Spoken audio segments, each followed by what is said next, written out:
Jimmy, pensez-vous que vous avez encore la force de garder la majorité au niveau du Parlement? Regardez ce qui se passe dernièrement, il y a la mère Mene qui venait de se faire consulter, s'il fallait dire comme ça, par le chef de l'État. N'est-ce pas? Dans les jours à venir, on ne parlera plus de King Akati et que King Akati va disparaître. Cela ne vous fait pas peur? Merci pour la question.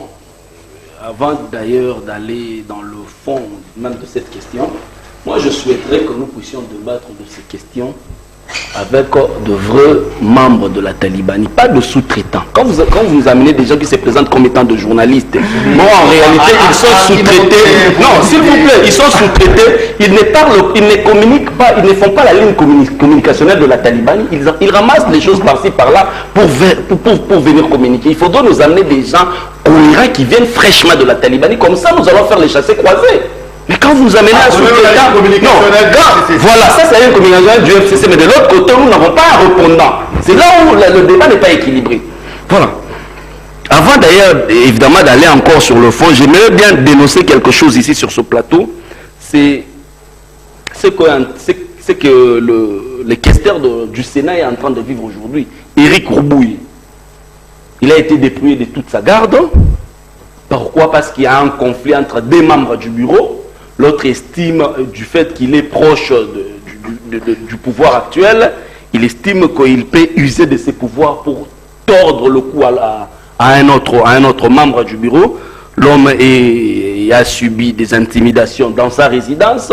Il y a eu des militaires qui sont venus, ils ont désarmé sa garde, ils l'ont menacé comme si on devait l'arrêter comme un moine coréen pour l'amener en justice. En tout cas, ce sont des choses comme ça que nous sommes en train de déplorer. Je suis vu plusieurs présidents du monde déplorer ce qui s'est passé aux États-Unis, comme si ça ne suffisait pas. Ce qui se passe aux États-Unis continue à se passer en République démocratique du Congo, parce que nous avons vécu le Koulouna avec un membre encore de la Talibanie qui a amené de Koulouna en criant même sur le général Amouli. Ici, à l'Assemblée nationale, ça ne suffisait pas. Il y a encore un autre qui va menacer son collègue du bureau. Ça, ce sont des choses qu'il faut dénoncer. Je soutiens M. Éric Roubouille et nous pensons que la population est témoin de tout ce qui est en train de se passer.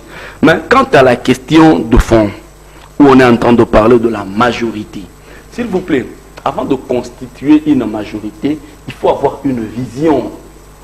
L'autorité suprême du pays s'est fait élire président de la République par une vision qui nous a présentée ici à l'hôtel Béatrice. Arrivé aux affaires, cette vision devait se transformer en programme du gouvernement. Malheureusement, ça n'a pas été le cas. On nous a amené une mosaïque qu'on a appelée programme 100 jours.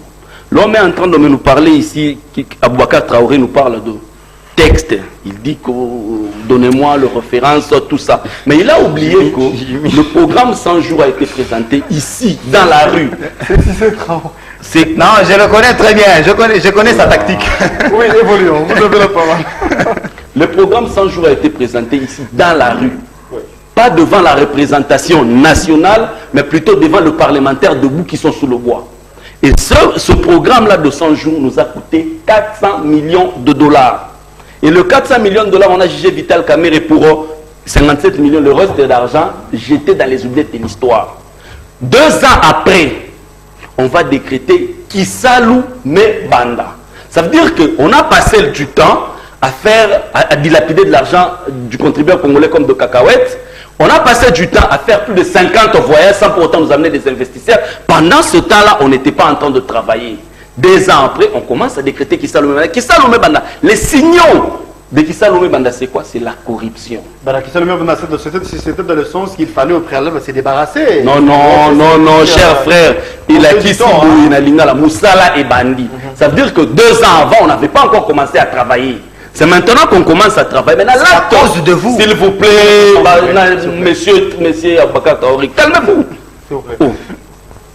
Donc, on décrète Kissalu Mebanda 2 ans après. Et l'acte qui fonde ce Kissalu Mebanda, c'est quoi? C'est la corruption. Venant d'un député national et devant le procureur de la République qui ne sait pas interpeller ce député national. Pensez-vous qu'on peut effriter une majorité avec la corruption? Et pendant qu'on est en train de corrompre, cela ça choque les esprits, pendant qu'on est en train de corrompre, les militaires des forces armées de la République démocratique du Congo sont engagés au front. Je venais de vous rappeler tout à l'heure que depuis qu'on a commencé à chercher à faire basculer la majorité, ça nous a coûté 50 millions de dollars. 50 millions de dollars, c'est 4 mois de salaire. Où est-ce que vous détenez ce chiffre? S'il vous plaît, je vais vous donner les faits. 4 millions 600. Quand vous prenez 15 000 dollars multipliés par 280 députés qui ont voté, ça fait combien? 4 millions 600. Quand vous prenez l'argent sorti pour les consultations, 8 millions de dollars qui sont de l'argent sorti des caisses du contribuable congolais sans passer par la ligne de crédit budgétaire, c'est de l'argent jeté par la fenêtre. La dernière en date, on venait d'en parler tout à l'heure, c'est l'affaire Mosso. 12 millions de dollars américains. 12 millions. C'est pour le Congrès, c'est pour la session. C'est pour le Congrès. 12 millions de dollars. Avec Mabunda, c'était plus que ça. S'il vous plaît. 12 millions et 120 000 hommes de forces armées de la République démocratique du Congo. Moyenne de salaire 100 dollars. Vous multipliez par 120 000 hommes, c'est 12 millions de dollars. Les salaires de toute une armée dilapidés en un mois parce qu'on veut basculer, on veut faire basculer la majorité. Pendant ce temps-là, il y a l'armée rwandaise qui est en République démocratique du Congo. Pendant ce temps-là, l'armée rwandaise est en République démocratique. Pendant ce temps-là, les forces armées de la République démocratique du Congo, engagées au fond, n'ont pas droit au sépulcre. Bazan a droit à Esika Kokunda Bangote. On est en train de les enterrer comme des animaux dans la fosse commune.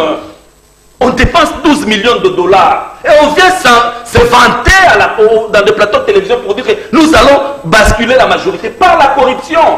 Par la corruption, s'il vous plaît. Les tunnels là, qu'on appelle union sacrée, on s'engage à un tunnel où on sait entrer, mais nous ne connaissons pas les bouts du tunnel. Il y aura des embouteillages qui vont bloquer ces gens-là, sachant que là où vous êtes en train de vous engager... Lambert Mendeva s'est prononcé tantôt pour donner sa position.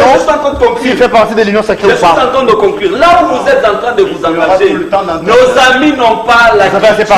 Nos amis n'ont pas la culture de respect de texte. Ils se sont engagés à Genève avec les Mouzito, les Fayulu et autres. Certains ont même dit que le changement en République démocratique du Congo s'appelait Martin Fayulu. Mais au lendemain de ce genre de déclaration, on s'est rebiffé. On a renié sa signature par la voie de téléphone. Vous vous engagez dans une histoire, dans une nébuleuse, où vous ne savez même pas signer le document. Là, vous naviguez à vue. Vous adressez à la mère Mende, à Alphonse Moïka Sanji et tout ce monde-là. Écoutez, vous savez, le vagabondage politique, c'est dans l'ADN du politique congolais. C'est dans l'ADN du politique congolais. Moi, personnellement, ça ne me peut pas me surprendre. C'est cette migration... Mais Kabila risquerait de se retrouver seul. Hein? Kabila risquerait de se retrouver seul. Kabila peut se retrouver avec même 100 personnes, mais 100 Congolais est pris de valeur. Pourquoi? Parce que les institutions que vous avez aujourd'hui, le socle même de la nation, c'est l'œuvre de Kabila, c'est les fruits des entrailles du travail, des durs labeurs de Kabila.